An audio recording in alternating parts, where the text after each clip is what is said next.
One survives, the other dies. That is the brutal reality of organ donorship. Tonight, a powerful story about two families brought together in tragedy and how they managed to fight through the heartbreak to form a truly unique bond.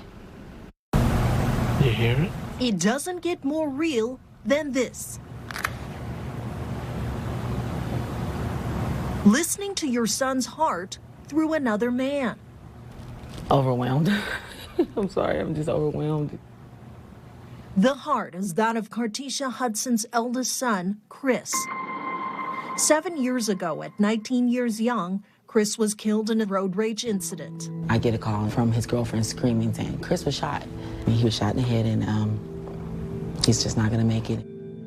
Tisha was forced to make the toughest decision of her life. Chris had recently signed on as an organ donor.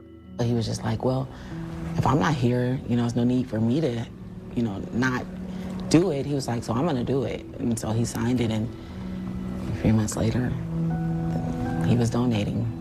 I mean, at that point, I couldn't walk out to the mailbox and back. At about the same time, Gary Dixon's heart was dying. Since 1999, Gary had always managed to live with an enlarged heart.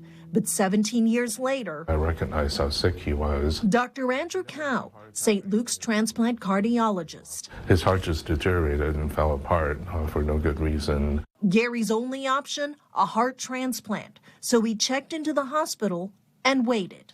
So early on, I developed a mantra of, I'm one day closer. I was one day closer. I mean, you can deal with one day, but eventually, actually, you're waiting on a tragedy in somebody else's life to get your gift. 5.5 weeks later, the gift came, but at great sacrifice.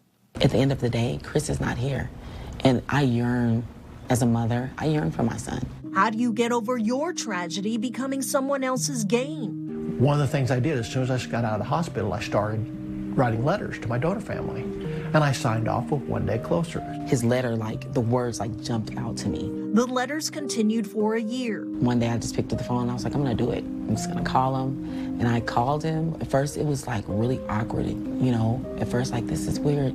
But soon the weirdness turned into comfort. He's always there to support and just show our family that he loves us. And I'm appreciative of that.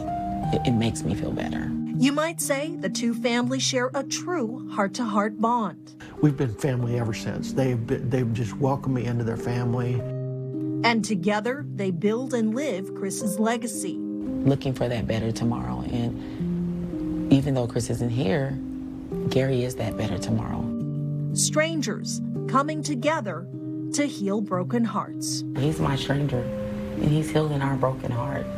Yeah. Thank you. Oh, thank you. Chris also donated to 6 other families, but Gary remains the closest with the Hudsons. And he's also carrying on Chris's legacy as a volunteer with the Midwest Transplant Network and Gift of Life, which is an organization where he talks to school kids about organ donation.